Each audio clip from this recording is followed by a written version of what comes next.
Now Pedersen's a blast. Oh, that hit Provo. Diving save. Hart as he flashes across. Briere sets up Carl. Side of the net. Deflected. Score! Briere moving in. Stop. Cuts to the middle. Still has it. Shot! Score! Here's Hughes getting it across. Oh, what a save! Dave Maher! Got it to him. He's an angle. Short-handed mid. He scores! Up top, cruising is Provorov. He scores! Ivan Provorov!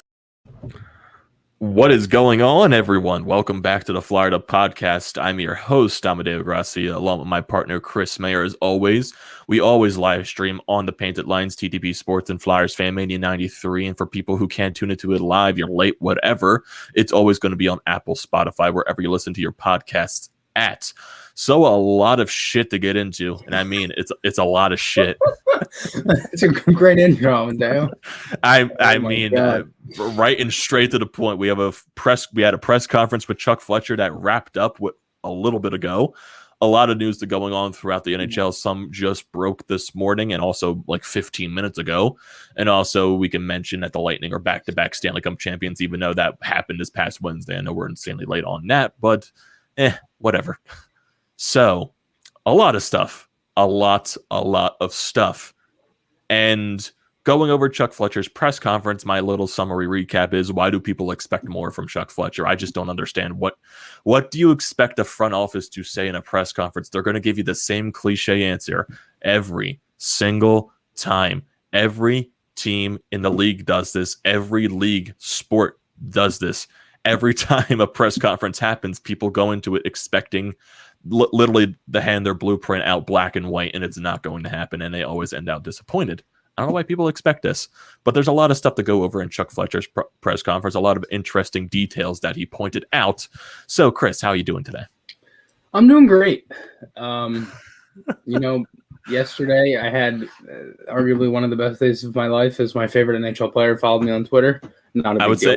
I would say it's probably the worst couple of days, that then yesterday turned out to be the best day. Yeah, it was up there.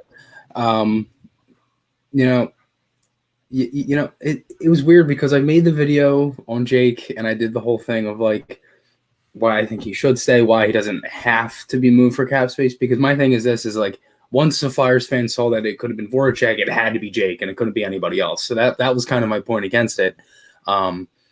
And I did that. I made the video. I put it up on Flyers Nitty Gritty. All of that stuff 20, 30 minutes later, maybe. Actually, it might have been like an hour later. I don't even remember. I'm sitting there. I'm watching YouTube, and I go back on Twitter. I got a couple notifications, and I see Jake Voracek follows me. I was like, holy shit. Like, I was like, oh my God. Like, I literally looked at my phone. I was like, that'd be funny if you subbed to your YouTube channel, too. That'd be very funny. Yeah. Well, because that's the thing. Like, he had to have seen my video.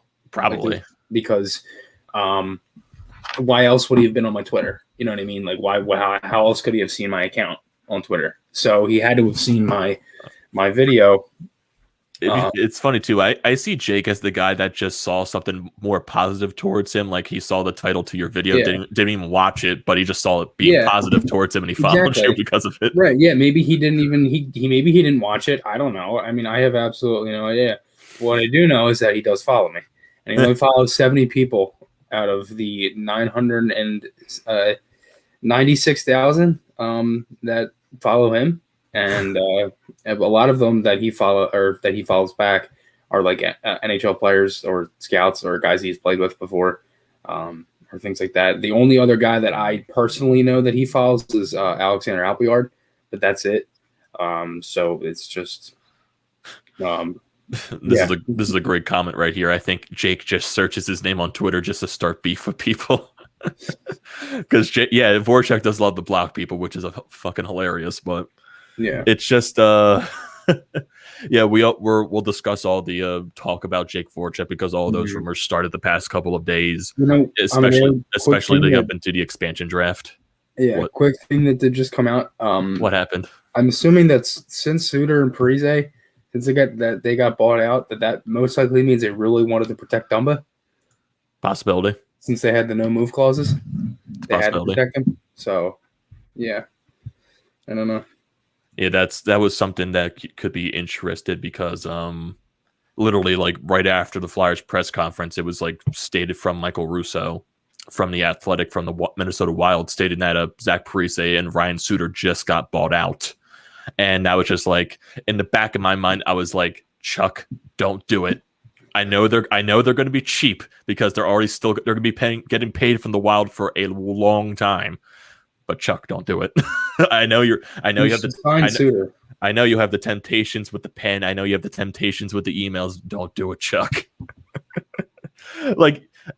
Yes, maybe Ryan Suter could be like a nice veteran presence for the blue line, but he's 36 years old, way past his prime, and I feel like he's more injury prone than not. Yeah, if you can get him really cheap, maybe that's something that can stir away. Get him league minimum. But then it also comes to again, I feel like Flyers fans will be disappointed really after that, and I know who cares. Who cares? Because it's not the moves that we wanted. That's what it is. That's basically. And here's an interesting question for you, Chris. This comes from Dibes. He's still. He asked if the Flyers were a Disney character, who would they be? Oh God. Who's a mediocre Disney character? I don't know. What's a character that you have high expectations for, then they just fall flat on their face? Probably Dory. Dory? Yeah. I mean, it's like, because think about it. Like in the movie, she's supposed to help, and then she forgets everything. So it's like, you know what I mean? I don't know. It's a good question, but no, my Disney trip was good. It was a while ago, but it is a little off topic. But yeah, it was fun. I had a good time. I was messing with Dibes the whole time because I kept posting pictures of every steak I had, and he was getting really jealous. So that was funny. But yeah, it was a good time, and yeah, it was really fucking hot. Oh my God, it was like 95 and like that, like mungy, like. Yeah, that's what happens when you go down to Florida. It's only humidity. Only humidity. Yeah. And we got Mr. Twitzer saying that the Flyers are Mufasa because they used to be great and now they're dead. Good one. Wow. I completely understand that. So to go over Chuck Fletcher's press conference, I have Rush Joy. Thank you for putting all the answers on Twitter so I don't have to go crazy trying to find them. So I'm going to currently share my screen so everyone can see what the comments were. So let me get that up right now. So let me bring that up, put it in here. So here we go. So he was live tweeting through the entire thing. So let's start with the first couple of comments from Chuck Fletcher. So obviously the first thing talking about was the expansion draft because that's the most recent thing that is coming up. So Fletcher on expansion, we have our list put together. If we make moves between now and then, they're going to adjust. And they were also bringing up many comments throughout the draft talking about most teams, they're more reluctant to wait till after the draft. Some teams, like recently you saw Edmonton and Chicago be trading for Duncan Keith and Caleb Jones. So, yeah, there are definitely some teams that are willing to make trades now, but most teams that Chuck Fletcher, that he stated has been spoken to, probably are more reluctant to make moves right now just because a lot of teams are worried about expansion. And in terms with Seattle, if there is a move in place to make a deal between Seattle so they pick a specific player, who knows? He has talked to the GM of the Seattle Kraken, so we don't know. So, Chris, what are your thoughts on those like early comments from Chuck Fletcher in regards to the expansion draft? Yeah, I know. I mean, listen, I think for the most part, I think it's been pretty obvious what they have to do for the expansion. They have their list. If that's going to be their list, and that's what they have to do. I mean, realistically, if they it's really not that hard to figure out who they're going to protect and not protect. Really, the only question is Voracek. Are they going to protect him or are they not? And then the other question is, if they don't, then I know there's been people that are like, oh, are they going to protect Patrick? They're going to protect Patrick. But I think it's pretty self-explanatory what their list is going to be. But yeah, I mean, I think for the most part, the Flyers, I think at this point they're just trying to get expansion done and over with so that they can start doing what they want to do. But yeah, I mean, those are my thoughts. I don't necessarily think that expansion is going to be the hardest thing for the Flyers to figure out for the the whole list. I can't even talk. But yeah, I mean, for the most part, I think that if this one right here, it says he's open to steer Seattle in a specific direction, just submitting the list. That could happen too. I don't know, but I know Francis has also said that he isn't going to be one of them. He doesn't want to mold the team by taking those big contracts. That's another reason why it's like, why would they take Voracek then? So that's why I'm kind of like a little confused. That's why I don't necessarily think they could take Jake or JVR. I think they could honestly take Gostisbehere. I also think, again, you have to look at how they mold their team too. I mean, if you think about it, the way Vegas was, didn't they take a lot of like really lower contracts that were like physical defensemen like McNabb. They took Theodore, who had some two-way game, but was also big and physical. Yeah, they took some small contracts, but then you look at the big contracts. Fleury was probably the biggest contract. James Neal eventually got that outrageous contract after he left Vegas. There were some people sprinkled in there that had some outrageous contracts. And that's the one thing. Like, yeah, I feel like Ron Francis, he's going to say, "Oh, we don't want to take on these big contracts," but then you eventually have to realize they have to get to the cap minimum. So there's going to be some big contracts sprinkled in there. So maybe a guy like a JVR, maybe a guy like a Jake Voracek does fit the mold of what he wants to build his team around. It doesn't necessarily mean that every single pick is going to be a big contract, but you don't know. Yeah, maybe they don't take one of these guys, or maybe Chuck Fletcher tries to work out a side deal, which does send one of those guys to Seattle in return for something else or whatever. Maybe they do retain minimum salary or something like that. I couldn't tell you that because, once again, people should not expect that Chuck Fletcher should literally describe the plan out in detail in a press conference. He's just not going to do that. No, so, he's not going to do that at all. And going to some of the other quotes from the press conference talking about in terms of trades, of course, he said we're not making a trade today or tomorrow unless something major happens in the course of those 2 days. We don't know. I know there's like a bunch of rumors that are saying Seth Jones. There were rumors saying that he might be traded before the expansion draft, during the NHL draft. We don't know. Same thing in terms of Jack Eichel. We just don't know when those trades are going to happen. So basically right now it's just a wait and see until something does happen. Like you can't predict these things until one of those NHL insiders says that something is happening, and then eventually it does happen. That's basically all you have to wait for. Yeah. No, I agree. I mean, I think for the most part, if they're going to wait, I think most of the stuff they're going to be doing is waiting until expansion. Once that ends, they're going to do a bunch of stuff on those next couple of days, and I'm sure right up until they have to pick at the draft is probably when they're going to be doing some stuff. Yeah. And in terms of just talking about the flat cap in general as well, of course, Fletcher's going to state the obvious. It's going to be difficult to move bigger contracts because it is a flat cap world. The cap isn't going to go up for a few more years. It's going to stay at that $81.5 million floor.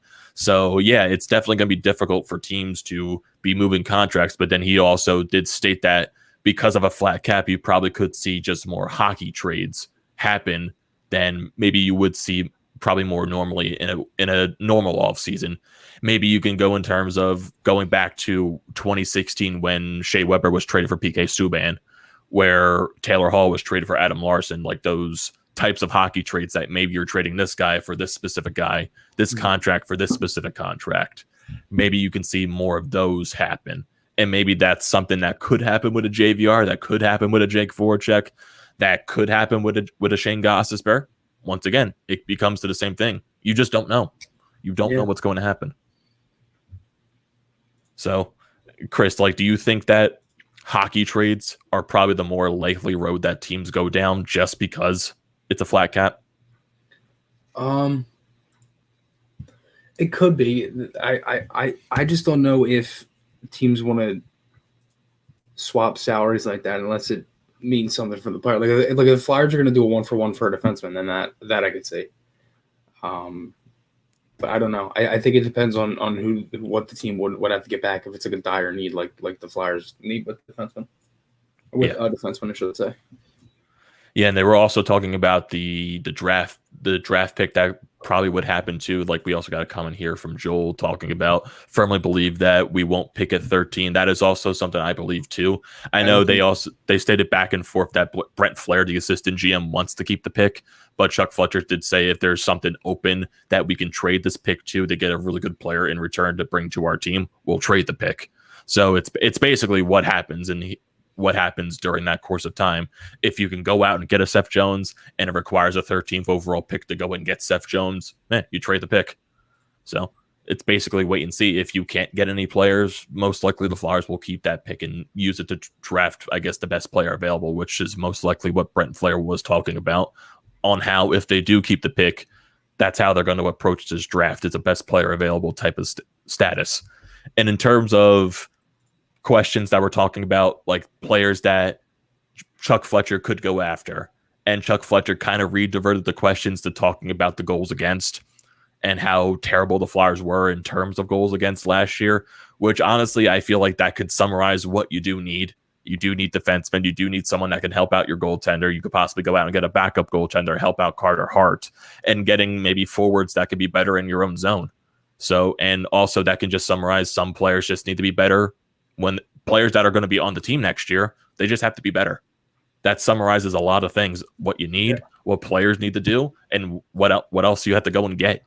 So it's funny too, like when you watch these press conferences, it's always like, I think also entertainment to watch the Twitter like feed just constantly refresh. People are saying, oh God, like how are people going to react to this comment? How are people going to react to this? I was watching the Oilers one yesterday, and this one comment came up, and it was Ken Holland, and this guy goes, "Hey Ken, quick question: did Bowman give you a swirly afterwards, or did he give you an atomic wedgie after the Keith trade?" Yeah, in terms of the Duncan Keith trade, like I can understand veteran leadership. But once it comes to Duncan Keith is definitely he nowhere and should be playing the top pairing. Like he is nowhere in terms of playing level to be doing that. Like yes, I can understand veteran leadership. The contract though, how do you not get Chicago? That bad. I'm just like saying like how do you not get Chicago to retain salary? That's my question. It's not even that bad of a contract to retain salary. It's $5.5 million. But he still gets paid for a while. That's why. It's only 2 years. It is? I thought it was longer than that. No, it's 2 years. It's I think it's maybe it might be 3. Yeah, I think it has to be at least 2, 3, 4 more years on his contract. I know his contract lasts until in his 40s, at least I think. I could be wrong about that, so definitely do not quote me on that. Yeah, he's got 2 years left. He's got this year and then 2020, 22, 23 at 5.5. Yeah, and then it also like from Joel also talking about like if it did feel like they gave up a little too much for Duncan Keith. That I feel like that's where like it felt like they gave up way too much. That's the thing. Like I can understand. It was a player and a pick.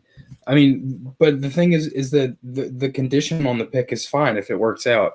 The condition is if the Oilers win 3 rounds, the which third turns into could. It could be. It goes. I think it was. It's if they win 3 rounds and then Keith plays in the 3 rounds. That's what it was. He has to play top 4 minutes in the 3 rounds. Oof. That I mean, it's a pretty big condition, but if it works out, it's a great trade. It's Jones in a third for Keith in a second, and if that works out, you get a 2nd-round pick out of that. So that's. I think the trade was eventually updated to where they sent another player. They got a prospect. Yeah, I think it was a Soderlund. Yeah, because originally there wasn't like any other player in terms of that trade, but then the trade eventually updated to update that other player that was being sent the other way in terms of I think going towards Edmonton's way. So because originally you just saw Duncan Keith for Caleb Jones in the draft pick, and you're like, is Chicago not getting anything else? Are they retaining salary? I mean, is Edmonton not getting anything else? Is Chicago retaining salary? But then you eventually see a player was updated into the trade, so it's like, okay, maybe we could be okay with this, but like, it's I'm just waiting to see Twitter to see if Ryan Suter signs with the Flyers. Like, will he get him on I'm just waiting for it. I want it to happen. It wouldn't really be that bad. I think, dude, he could play top 4. You know how good that would be for the room? I mean, yes, the veteran presence that Ryan Suter can bring will be probably a nice change of scenery to the team. It's just the injury concern with me. That's because he had a major injury maybe a year or two ago. He's been in and out of the lineup a lot of times for the Minnesota Wild. I just feel like what more does he have left in the tank? That's my opinion, because he's in his mid-30s. He's 36 years old. Like, how many more years could he possibly have in the injury prone? That's always going to come up. That's just my worry. Have enough years left to where he probably didn't want to get bought out. Like, the way the Wild just had their season, I think he'd probably want to continue to play. You never know. You definitely never. We thought Matt Niskanen was going to stay around for a while longer, but it turned out he retired right after the bubble. So at this point, anything is possible. You just don't know. I think that's the same answer it comes down to. You just don't know. And I guess that's the beauty of the offseason, I guess you can say so. I'm telling you, dude, they're going to sign him like 2-year deal, league minimum. I'm just waiting for it. I think it'll be that point where you can warm up the popcorn and just see the reaction or meltdown, whatever you want to see from Flyers Twitter, because I feel like that'll be something. And yeah, I do believe that Ryan Suter at this point in time, he is way better than Duncan Keith at this point in time. Like, yeah, it'll definitely be an upgrade. Like, I'm not denying it. It'll be an upgrade on the defensive core. It's just my worries about his age and his health. That's just my major worry about it. Yeah. I mean, that's kind of something that everybody talked about with Niskanen, though, was his age. Like, oh, he's older. He's not like the old Niskanen. And he was literally fantastic. And there was this is probably my favorite quote right here. Or could you imagine a Cam York Suter pairing? Oh God, dude. Oh, I mean, that would be nice leadership for a guy like Cam York. It would be. Oh my gosh. This is probably my favorite part of the press conference, because it's something that made people pissed off. And it was just funny because Chuck Fletcher mentioned that the organizational's philosophy going back to 2014 was to build and develop young players, and you can't go drastically in a different direction. And everyone, when he brought up 2014, was just like, oh God. Yeah, it's just like, Chuck, we're trying to get out of that. Don't bring it up. That shit. Oh my God. It's literally what Chris texted me this morning before we were preparing for our podcast, because it was weird too, because there was a big issue with Chuck Fletcher's audio during the press conference. For some reason, no one could hear it. So Chris sent me right after that happened, said that every moment is endless pain. I was so aggravated because I had it playing and then I just see their mouths moving. Like, I can't hear anything.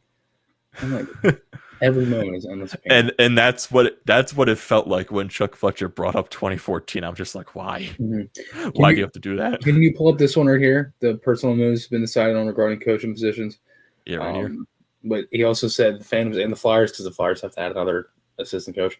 Yeah. And also the Phantoms too. So he said that's going to be soon in a pretty short order, I think he said. So that seems like it's going to be coming shortly. I wonder if it's probably going to be after expansion, or maybe even after the draft. It might be after everything, or it might just be in the next coming days. We have no idea, but it is going to be very soon. So that is Rick Tocchet, maybe Rick Tocchet. I would love Rick Tocchet. I would love him. That would be really nice. I wonder if Nick Schultz could get hired by the Phantoms. It's also a possibility. You never know. I mean, I know Daniel Briere's been up there too. Dives, yeah. I love that comment. Dives, remember when sports was fun? No, I saw it for such a short time, and then the COVID hit, and it was like, and then they just didn't want it to be good again. So, oh yeah. And then going back to the 13th overall pick, and it's Fletcher was talking about if there's a specific position he moved the 13th pick for. If you're going to move the pick, it's going to be on its own or as a part of the package. You better be getting back someone who's going to help in the short and long term. So that's basically, if you're talking about that situation, you're talking about getting a guy like a Seth Jones. That's a guy you would trade the 13th overall pick for. Yeah, and the only thing that Jones would not be helping with there is long term at the moment. Yeah, sadly. That's an extension. Yeah, that's the sad part. And I think that's what Chicago, I know once Chicago made that trade for his brother, that puts Chicago more in a higher seat just because Seth Jones does have the possibility to play with his brother, but it also confuses me at the same time because why would Chicago go after Seth Jones if they literally stated not even like 2 years ago that they were going to be in a rebuild? It was this past year. They're openly admitting that they're going to be in a rebuild. So why would you go for Jones? Yeah, that's what also confuses me. Like, why would Chicago be in the front running for him if they are rebuilding? Why would Seth Jones want to go to a team that openly literally said they were building? That's just what confuses me. Like, Colorado, in my opinion, it probably is the top suit for Seth Jones just because they are a team that is built to win now, to win the Stanley Cup, and they have the cap space to sign a guy like Seth Jones, even though they have a lot of other people to sign. Gabriel Landeskog, Cale Makar, Grubauer, Saad. They have a lot of people to sign, but I do feel like if they do make a trade with Columbus, I feel like they can possibly make an extension with Seth Jones because I know it's been also rumored that Seth Jones does want to play for Colorado, but all that is hearsay. You don't know rumors. You take with a grain of salt, and it's still the top 4 teams that are favored to get Seth Jones are the Chicago Blackhawks, the Los Angeles Kings, Colorado Avalanche, and the Philadelphia Flyers. So right now, those are the teams that are rumored to be the favorites. So you just got to wait and see until what happens. I don't expect the Seth Jones trade to happen before the expansion draft because that can really screw up a lot of people's protection list. So I feel like he's going to be traded between draft day or possibly even on draft day. I feel like that's going to happen. And who knows? I mean, the only thing that is concerning is his brother goes to Chicago, Caleb Jones. Yeah. Yep. So that's the one thing. It's like, well, would you rather play with your brother or be in the same city your dad coaches? So it's like, but Yariv made a good point to me last night when we did Don't Panic. He said, well, my thing is this is like, if your dad is coaching with the Sixers, like all like, in their mid to range 20 guys, my guess is that Seth Jones would be friends with some of them, right? Like Simmons and Embiid and all them, you know what I mean? So that could be something, I don't know, but I thought that was a good point. But then again, to play with your brother is probably something you don't really get to do often. Also a comment from Ed here. He could also hate his brother. That's a good comment. That is a really good comment. He could hate his dad too. He could also hate his dad. He could probably want to be around none of them and choose to go to a team like Los Angeles. That could also be something. Yeah. So you don't know. And then also here's an interesting comment from Brent Flair, and they were talking about like when you drafted Cam York and everything. He said every player is different, physical maturity, mental maturity, playing another year in college, it can never hurt. Because someone did ask, like, could it be more beneficial for a player to play an extra year in college, or when you go like the route what you did with Cam York, he played 2 years of college and then he signed his entry level with the Flyers. It allowed him to grow physically playing in college. His skill set is very good. Knowing now for him what he needs to go get ready, what has helped him. And also talking about the draft this year, Brent Flair also commented he doesn't think there's any generational talents in this draft, which knowing he says that, then eventually a generational talent will be drafted with like the 27th overall pick. Like that'll just be the luck. The Flyers will trade it and it'll be 13th. That too. I mean, I don't know, man. Like, it would just be our luck. It would be our luck. I'm telling you. Like, the Flyers could end up with the first overall pick, and that guy is expected to be a generational talent, and then it turns into a Nail Yakupov situation. Like, that would be the luck of the Flyers. Yeah. That would be. They could be in the Connor Bedard draft, getting first overall, and Connor Bedard turns into Nail Yakupov. That would be the luck. It could be like Anderson, or it could be like Alexander Day. Yes. Like the biggest bust in NHL history. And that's the funny thing too, is you look back at Philadelphia sports history as I get another unknown name phone call for some reason. I keep getting them the entire day. I have no idea why. They just keep ringing. You should just answer and start talking, like say your whole thing, like do the pod, like as the person's listening. They'd have no idea what you're talking about. Exactly. And then going back to the topic about Philadelphia sports in the top picks, if you're thinking about it, Philadelphia has not had luck with top picks lately. Ben Simmons, he was a good, like what he's turned into now. We all want him gone. We know this. Mickey Moniak, he sucks. Mickey Moniak sucks. Carson Wentz, he had an MVP season and then he got ran out of town. and now everything going on, Markelle Fultz and that entire debacle. We want to forget about that. And also, you could factor in Nolan Patrick right now because Philadelphia just hasn't been lucky right now. I'm not saying Nolan Patrick is a terrible player, but just what has gone through this entire thing, because you don't know if Nolan Patrick's going to be traded. You don't even know if he's going to be with the team next year. It's a tough situation. That's what I'm saying. Philadelphia just doesn't get lucky. They just don't. Yeah. We just don't. And the day we do get lucky, it's going to be like, we're going to win, and then like they're not going to win the next year, and then everybody's going to like call them a fluke. Which I guess you could, because we've done it before, like the Caps, but like it's different. Yeah, the Caps won the cup, and now they can't get out of the first round. Like, it's just so hard to win. That's why it's a fluke. That's why it's looked at as a fluke. I mean, the Caps, they won the cup, and they can't get out of the first round again. Well, instead of the second round, now it's the first round. They can't escape the first round. Yeah. Which who knows what happens with the Caps now in terms of. Does it seem like the Islanders are kind of turning into like the Caps from a couple years ago? Now they can't get out of the third round. Yeah, and they keep running into Tampa, like how the Caps kept running into Pittsburgh. That's honestly just unlucky. Like they're running into it. They ran into them twice 2 years in a row. Like. And it's funny too because they gave Tampa probably the hardest fought battle in both playoff series, probably.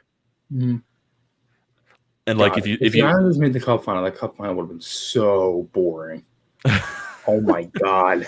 In my honest opinion, this cup final was also very boring. So I think you were screwed both ways. Yeah, I know I did say like no cup final is really boring, but like. The Islanders and the Canadians, that would have been like that's like a hockey night in Canada game I want to watch, like not a cup final. Like, it's just I don't know though. I mean, the Islanders were playing good hockey. The Canadians were playing really good hockey. I mean, they beat Vegas. Vegas is a great team, but like I don't know. Yeah. And in terms of talking about RFAs, Fletcher did state, like, talking about guys like Sanheim, Hart, and Patrick, like, they're not worried about signing those guys. They'll eventually be qualified, and they'll eventually have their discussions. So they have all the time in the world. I thought they would have signed those guys before expansion stuff, to be honest with you. Just because to see what they would do then with the rest of their cap to really get their the big picture on how much cap they have left. Mm-hmm. But they're probably not going to now after today. So my guess is it's probably going to happen at some point. Probably after free agency and everything. Vegas, Colorado was the best series in the Stanley Cup playoffs. I would say Tampa Bay Islanders was the best series, just because look how close it was and how it came down to the wire in Game 7, where it was only a 1-0 shutout. I feel like that was so I think that was the best Vegas, series. Colorado really wasn't that good of a series. It was really favored in Vegas's favor. Colorado dominated. Colorado dominated them in Game 1, and then Vegas played way better than them in the next 5 games. 4 straight games is not the best series in the whole playoffs. I would argue one of the best series that I personally watched was Tampa, Florida. That was a good series. That was also a really good series. I really did like Bruins Islanders. That was a good series too. The Caps Bruins wasn't horrible, but it wasn't as good as some of the other ones. It wasn't really exciting. Yeah. Vegas, Minnesota was great too. Yeah, Vegas and Minnesota was a good series too. Yeah, 7 games. That was a good series.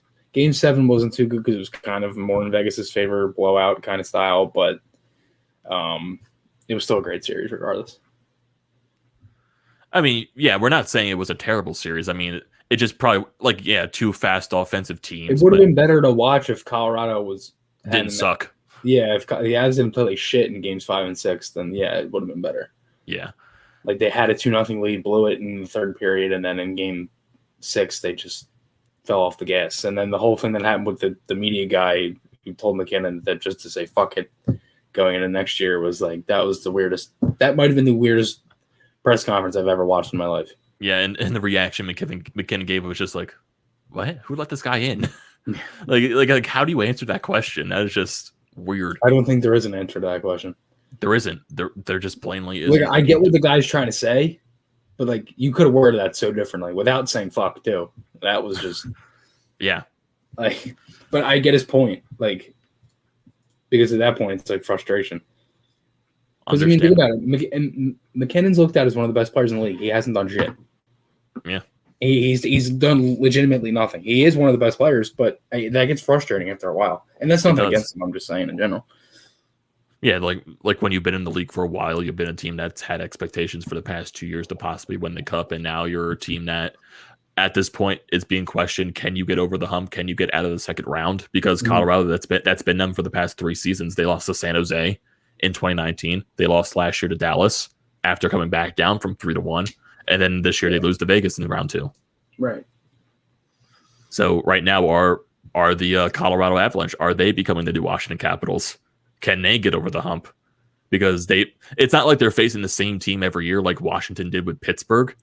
But even though Washington, they were just stuck in the second round for every single goddamn year. But Colorado, they've been like a consistent second round team for the past 3-4 seasons, and they can't find a way to get out of it. And they always go to at least game 6 or 7. Too. Yeah. Game 7 against San Jose, Game 7 against Dallas, Game 6 against Vegas. Yeah. The Canadiens just signed their head coach to a 3-year extension. Oh, there you go. Well, you knew he was going to get extended after the run they went on. You knew that was going to happen. 100%. I mean, you don't go to the cup final and not get extended. That will be something the Canadiens would do, though. But didn't the Flyers in 97, didn't they go to the final? They went to the finals in 97. Didn't they fire their coach the year after they went to the finals?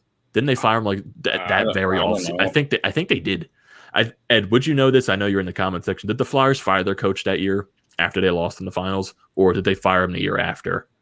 Because I remember something like that happening. Because of course that would be a Flyers move to fire coach the year after you go to the finals. But yeah, I think that was something that did happen. I'm not entirely sure, but. In terms of, also the Caps won the Stanley Cup and Trotz walked because they wouldn't pay him what he wanted. Yes. So that's also a thing that you mentioned there too. So also one thing we didn't mention yet, Pecorino did retire. I was just going to bring that up. Yeah. That guy, him and Lundqvist are probably the 2 best goalies not win a cup. Yep. Sadly, he's going to be one of those players that goes down in history not winning a cup. Guy scored a goal. He did score a goal. He was so good. Dude, I didn't realize he played street hockey for like his whole life. Like that's what he started with. That's insane. And he was always like real flashy and stuff. And wasn't he like a 7th, 8th, 9th round pick too? Like he was drafted in like the same rounds as Lundqvist was with the Rangers. He was drafted in a really late draft. Yeah, I'm trying to look that up right now. What was his draft position? Because I know. Yeah, it was in 2004. Jesus, he was in a long time. Yeah, Price. Yeah, Price is also that other goaltender. That's also a great goaltender to have yet won a cup. But Price has still got a. I mean, guys that are like essentially on the end of roads of their career. Is what I meant. Yeah, Price has still got a good few amount of years left and possibly more chances to get to the cup final now. So I think Price still has something to. Yeah, he went 258th overall right now. Jeez, that is very late in the draft. Yeah, very late. His jersey's going to be retired too. Yeah, I kind of figured that when they also changed their avatar to Pecorino's number. So it's just one of those players that's going to go down in history. One of the better goaltenders, one of the better players in the league, just to not win a cup. They had a chance in 2016-17 when they went on their Cinderella run. Sadly, just Pittsburgh was too much of a powerhouse for them. And sadly, also Pecorino didn't play that good on the road, especially in Pittsburgh, which was a sad thing. But yeah, I wouldn't even really say it was him though. I remember watching it. I was like, yeah, the Reds were heavily favored in the Penguins' favor. Yeah, especially game 1. Yeah, those games in Pittsburgh were gone because Nashville scored first, and then it was called offside, and it wasn't offside; it was onside. Yeah, and the goal in Game 6 that was taken away from Nashville that should have been a goal. There wasn't. No, they could. They're not going to. Yeah, Chicago with Duncan Keith, he's going to play for a little while 3 longer. cups, a Norris. I think he won 2 medal. Has he won 2 Norrises or just 1? I think he won. He won in 2010. He also won a Conn Smythe in 2015, I think. Yeah, he won a Conn Smythe. He has a Norris. He has a gold medal. He's got 3 cups. Yeah, He's got to have at least over 1,000 games. He was also voted as one of the top 100 players in the NHL history. during the 100th anniversary season. So I think eventually when he retires, they are going to retire his number. So I think that's just going to be eventual. He's got to play 1,000 games, right? Oh yeah, he's played over 1,000. Yeah, he's been over almost 1,000 200, games. almost 1,200 games, and that's all with the Blackhawks. Yep. Yeah, he's played a lot of games. Yeah, it's the same. Like Keith's going to get retired. Kane is going to get retired. Games either. No, he didn't. He was a very healthy defenseman throughout his entire career. Yeah. Yeah, Kane's going to get his number retired. Taves is going to get his number retired. All three of those guys are going to get their number retired by Chicago. Mm-hmm. Yeah, just because those were the three main core out of those cup runs. And in his first 6 years, he only missed 6 games. Yep. Played 81, 82, 82, 77, 82, 82. Yep. Next year, played 74, and then that was a short year, played 47.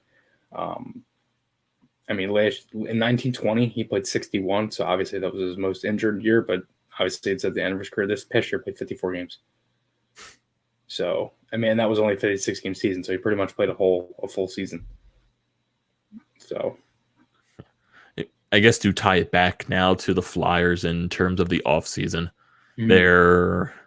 I don't know. There's just it goes back to the beginning as well, like talking about the press conference. Like you shouldn't expect much because all GMs they never give you the full answer set in stone. So just never expect that. But just because of how important this offseason is going to be in terms of players that are on your team currently that will have expiring contracts next year, meaning Couturier and Claude Giroux. Like how important this year is going to be, because if next year turns into a weird situation, do Claude Giroux and do Sean Couturier stay with the team? Do what happens? That's why this offseason is so important. And it just keeps circling in my mind, could Giroux maybe have talks with Chuck Fletcher talking about possibly hey, try your best to ice a damn good team because I want to win a cup. I want to win. I'm sure he's already said something like that. Yeah. Because I know they're going to try their damn hardest to try to ice a team for Claude Giroux because they need to do something like that after. They just need Claude Giroux. He's also going to go down as one of the more better players if it doesn't happen for him to not win a cup. Definitely, he's not on the level of Joe Thornton, Patrick Marleau, because those guys sadly they've played so long. They went to one cup final with the San Jose Sharks, but Joe Thornton especially is going to be a guy that if he retires eventually, he's going to be down as probably one of the greater players in the league to not win a Stanley Cup. Patrick Marleau, one of the greatest players in the league to not win a Stanley Cup. So, and then so we got a good answer right here. The Flyers fired Terry Murray after the Red Wings final sweep in 97. So I think that is your answer. That is your answer, possibly there on that situation. But so this is a question to you, Chris. Do you think the Flyers, if they're not just say if they find a way to not rebound, if they don't rebound next year and they still are not do you think Claude Giroux requests his way out and possibly they trade him? Yeah. If the Flyers aren't a good team next year. No. I think G finishes his career. You think so? Yeah. I think he's got too much left in the tank. If he gets I honestly think people don't understand that he could still get re-signed at $6 million. Well, I know that could possibly happen. Yeah, but I don't think why. I don't think he. I think he wants to win a cup here. I'm serious. I don't think he wants to go. I think he wants to finish his career as a Flyer. I think he wants to win a cup. And honestly, I think when he wins a cup, that's when he might realize that maybe it's time to be done. But I don't know. I'm not Claude Giroux. I have no idea. I hope that he would want to stay here and try to win a cup. If he doesn't, he doesn't. Yeah, because that's what I'm saying. Because what happens if they're not a good team next year? Because then you're talking. Because we brought this up before. If you're back into the same, maybe not as bad as you were this year, but still not good enough to make the playoffs. Are you talking about going into a rebuild? That's the thing. I think the Flyers are going to be a lot better this year. I hope they will too. It all depends on Chuck Fletcher's moves. I don't expect the team to be terrible next year, but it's just right now I can't hold my expectations that high because we held our expectations high this past season and they fell flat on our face. I want to try to keep it an even playing field. I don't want to raise my expectations up to the brim, because then I'll end up getting disappointed. That's just what I'm afraid of. That's what I'm really afraid of. Yeah, I mean, I'm at the point now where I really don't even care. I'm like, I want to see this team win, and I think they're gonna win. I think they're gonna win. I've always been like that though. Like I remember like the 14, 15 teams. I was like, oh, they're gonna make the playoffs this year. They're like one of the worst teams in the fucking league. But that's just how it was. I mean, also history does tell you that the Flyers will make the playoffs this year just because of their track record going back and forth, not making the playoffs, not making the playoffs, making the playoffs, blah blah blah blah blah. I mean, it's just. And then also we got a good comment right here from Steve. He's concerned about Hextall sticking it to us as he is concerned about Chuck Fletcher's absolute mediocrity. I mean, for Ron Hextall, why are you so worried about Hextall? Who cares? In terms of Hextall, the Penguins aren't going to be a good team. I don't feel they're not going to be, because I feel like they're going to go out there. Brian Burke's going to force Ron Hextall to go out and get Frederick Anderson. He's going to sign him to an outrageous contract, or they're going to trade up all the things in the world to try to get Marc-Andre Fleury back. That's what I think is going to happen. Their players are getting older. Crosby and Malkin are not getting any younger. Letang's not getting any younger. Pittsburgh, like I know players that get called up to Pittsburgh and they play, they normally do play good, but it's just the terms that their players are not getting any older. They're eventually going to have to reset the clock because they're not going to be a good team for a while. I think their window is completely shut closed. I don't think they're winning a Stanley Cup. They have another goalie controversy because of what Jarry did in the playoffs. There's just a lot with Pittsburgh that I'm not sold on. It's still the Penguins, and it's still Crosby and Malkin and Letang, and I'm not going to roll those guys out until they're not playing anymore. I'm sorry. Yeah. I'm not. Like, regardless of what – everybody said they want to be good this year, and they were one of the best teams. Yes, they did lose in round one, but, they were – I don't want to toot my own horn here, but I did say I was not sold on Pittsburgh when they went into the playoffs. I was not. I was more sold on the Islanders. Well, yeah, I think that's just – I think when you look at it, it's just the way the Islanders are. If Pittsburgh plays Boston, I think it's a different series. Or if they play Washington, I think it's a different series. Yeah, I think the Penguins would beat them. Yeah, Washington, they probably would have beaten them. Boston, it might have been more of a tougher competition just because they're going up against Tuukka Rask. That's just one of my things too. And also Boston and their dynamic scoring, well, especially their top end scoring from the top line. Their depth, not so much, but I think Jarry would have also had. But then that's also the situation. Would Jarry have played as bad against another team as he did against the Islanders? You never know. That's also one. That's I'm not going to question out Pittsburgh whatsoever to make the playoffs. I just think they're not going to be as much as a favorite as they were in years past. They're going to be that bubble playoff team. I think. Maybe they'll go on a hot streak eventually. Maybe they'll land in the third or second overall spot in the division. But I don't think they're ever going to be a team that's going to be like, yeah, this team's winning a cup again. I just don't see that happening. You never know, but crazier things have happened. You can also. I know we saw the Montreal Canadiens go to the Stanley Cup Finals, so that means basically anything could happen. Anything could happen at that point. The Flyers. We saw the St. Louis Blues from last place, worst team in the league, and they go in to win the Stanley Cup in 2019. We saw the Flyers in 2010. Yeah, the Canadiens are the only team that actually benefited from COVID. Yeah, the only team. They got farther and a lot farther than everybody thought in the playoffs the year before. They played in the arguably the easiest division, were the fourth seed, and then got to the cup final. And just think about this too, because in Game 5 against them in Toronto, Ilya Mikheyev had a great chance to tap a puck into the net. Just think if the puck was actually put in place on Mikheyev's stick in Game 5. And Toronto wins that game. None of this ever happens, but at that point, you're just talking about hypotheticals. Right. And at this point, we're in reality. Will history be made? And then it plays the play goes in reverse. Oh God! All those history will be made during the 2010 playoffs when you saw LaPerriere getting hit in the face, and one of the Flyers didn't reverse sweep Boston or something like that. What if Gagne didn't come back? Yeah. Everything there. And then there's the one of Giroux scoring the goal in Game 3, the overtime winner. Right now, man, I'm out of words. I think Philadelphia sports has melted my brain. Honestly, It has been. I think you watched too many Phillies games.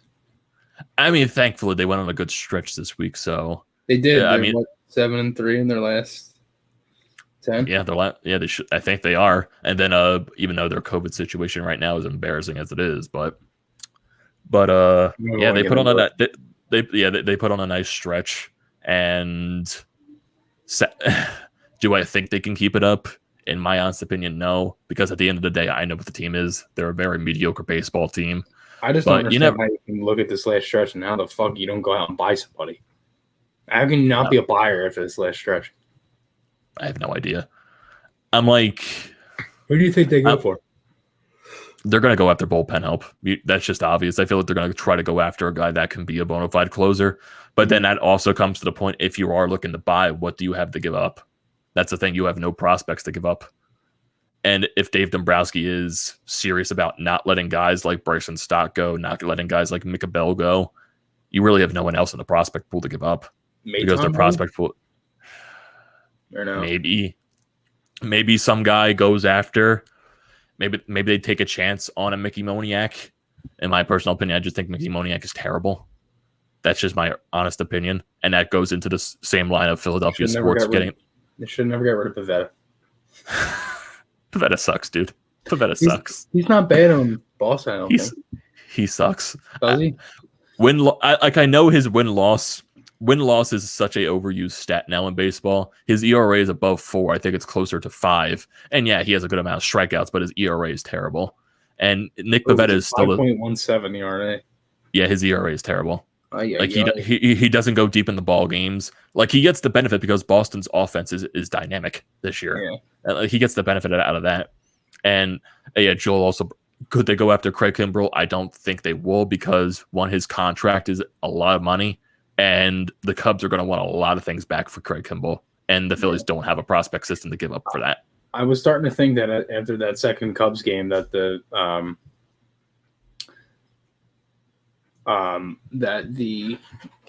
that second Cubs game where they put up like 15, I really thought the Phillies were like banging trash cans. I was like, dude, they put up like 26 runs in 2 games.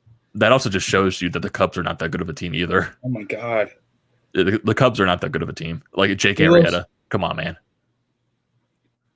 What was that one game they won in their last like 13 after that series? Yeah, they went on 11-game losing streak. They beat the Phillies 1 game, and then they lost the next game. So they lost 12 out of their last 13, basically. Mm-hmm. So yeah, I know we just diverged into Phillies conversations, but why not?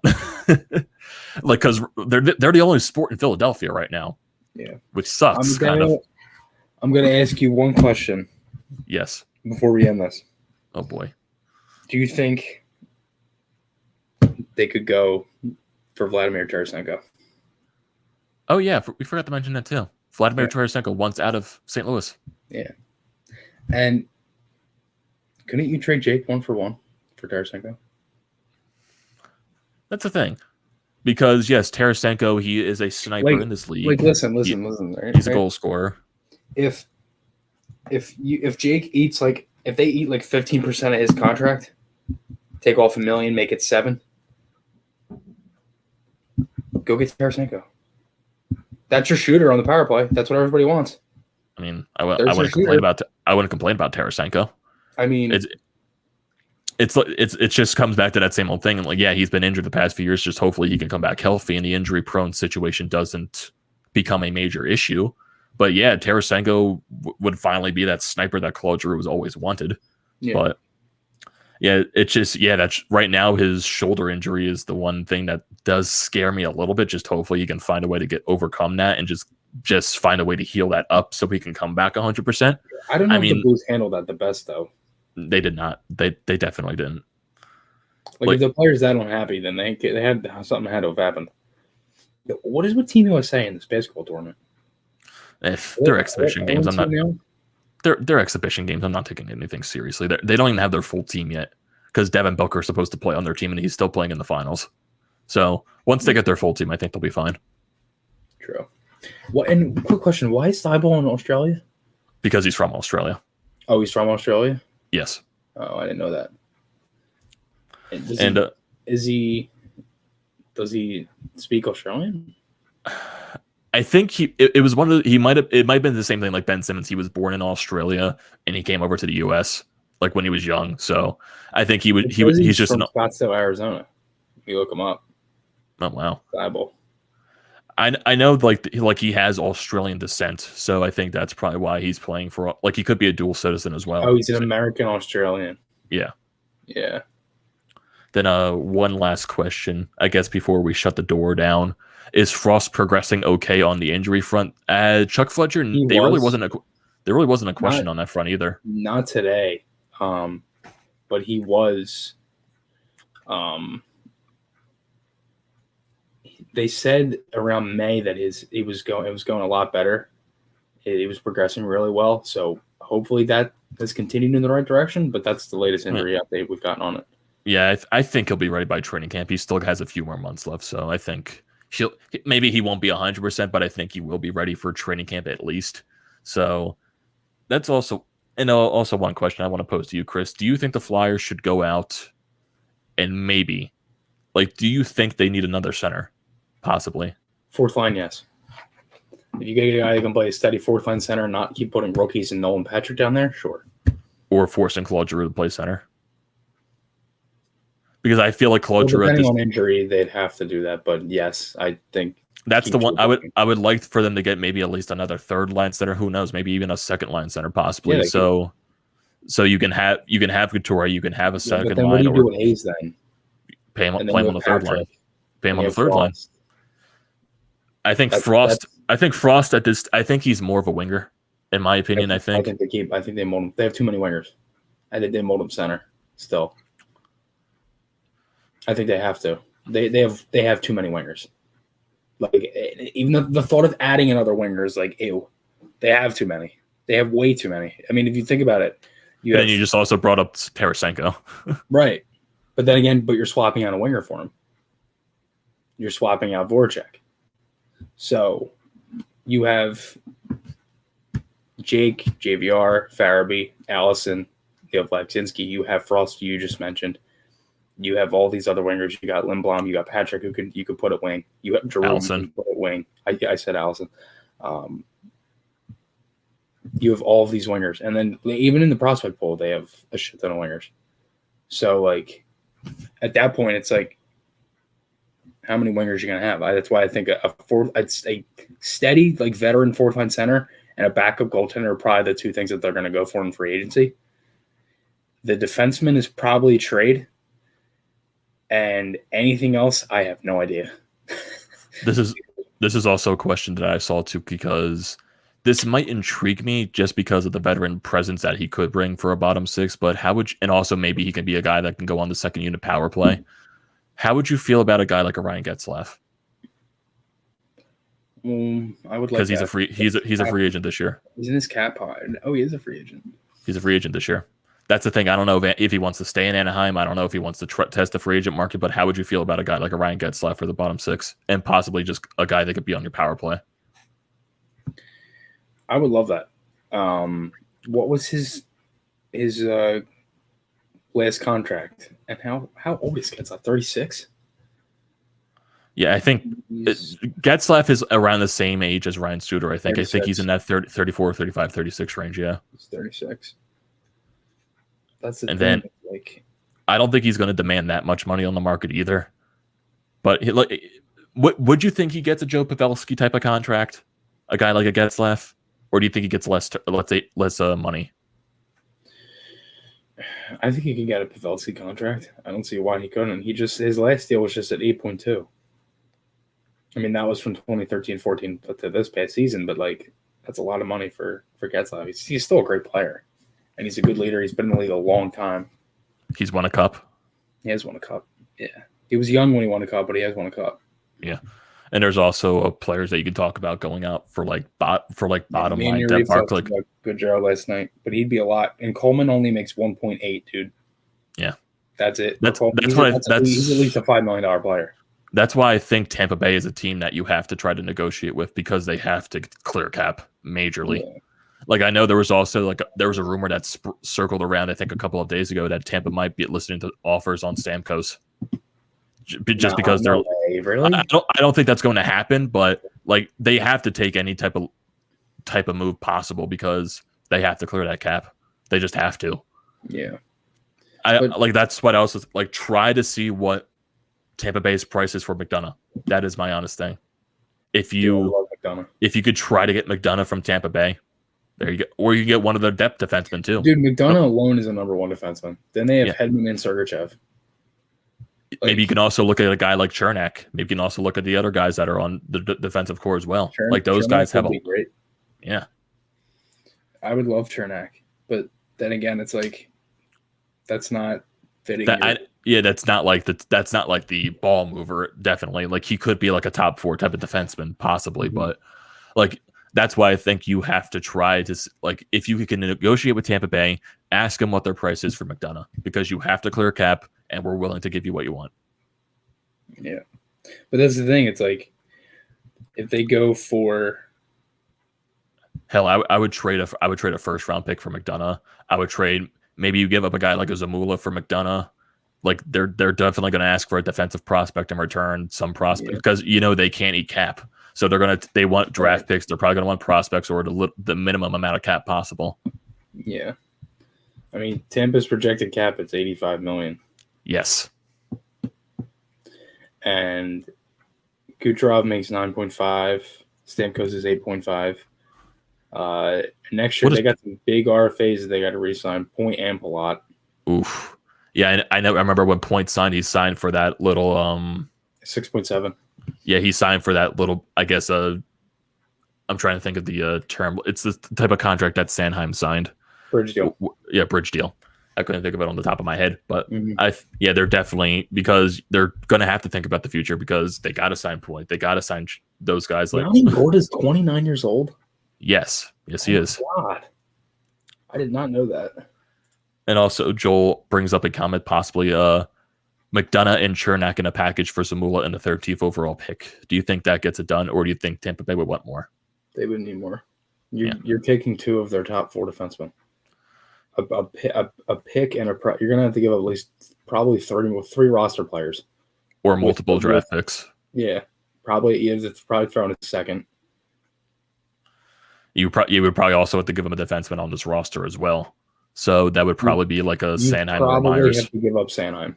Probably. You have to give up Sanheim, Zamula, probably Hogberg.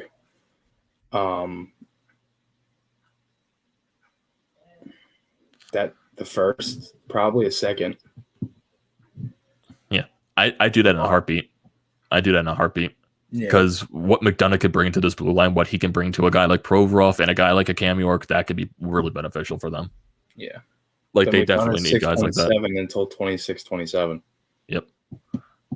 I feel like that's a nice I feel like that's not it's not an outrageous contract. I feel like that's a good contract for him. Tampa doesn't have a first or second this year. They don't. They could want to get into the first round, and that's a high pick. And especially a 13th overall pick that can roll the ball with Tampa Bay, possibly. But that's why I probably keep it. Yeah, that's why I've always said Tampa Bay is a team that you should try negotiating with because they have to clear the cap floor. Yeah, I think Arizona is another one too, and Nashville. They're 2 teams you really want to negotiate with. Yeah, I think Nashville, the guys like Ekholm, guys like Ellis, they're always going to be rumored in there. I think the Flyers are going to try to do their due diligence about those guys. Maybe a guy like some defensemen that are on Dallas, maybe you go after. Maybe you can do their due diligence on them. Who else around the league that you can look at? I know Vince Dunn was a guy from St. Louis that's been rumored around possibly being traded. Mm-hmm. But there's a lot of places you can look at. Reinhart could be a possible option. I know Ristolainen. I know Ristolainen could also be an option, but also for Sam Reinhart, he could play center and the wing. So if you want to put him at center, you could. Mm-hmm. So there's a lot of options this team can do. There is. So at this point, you just got to wait because expansion draft protection lists, they come out on July 17th, which is this Saturday. They're going to come out. I think it's July 17th. So it's Saturday or Sunday. They're going to come out. Then you'll have next Wednesday, the 21st. That'll be the expansion draft. And then next Friday, the 23rd, which will be the NHL draft. Yeah. So a lot of stuff coming up. We got any ideas for this expansion? We doing any live reactions? You can do a live stream if you want during it. If you want. It's fine by me. I don't mind. Yeah, I don't mind doing that. So that's definitely a plan for a future time.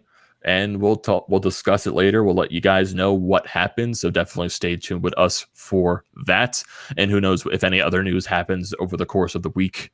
If it results in the Flyers, who knows? We'll keep you updated on that as well. So that's going to do it for this edition of the Flyer Up Podcast. Thank you, everyone, for joining here. If you tune in late, it's always going to be on Apple, Spotify, wherever you listen to your podcast at.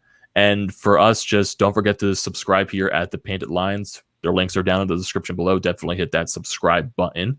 And for our separate YouTube channels, mine TTP Sports, for Chris Flyers Fan Mania 93. For our specific Twitter pages, it's Amedeo Grassia 98 for me, _ Chris Maher for Chris. Definitely go look at those. And thank you for tuning into this edition of the Flyer Up Podcast. And we will see you next time.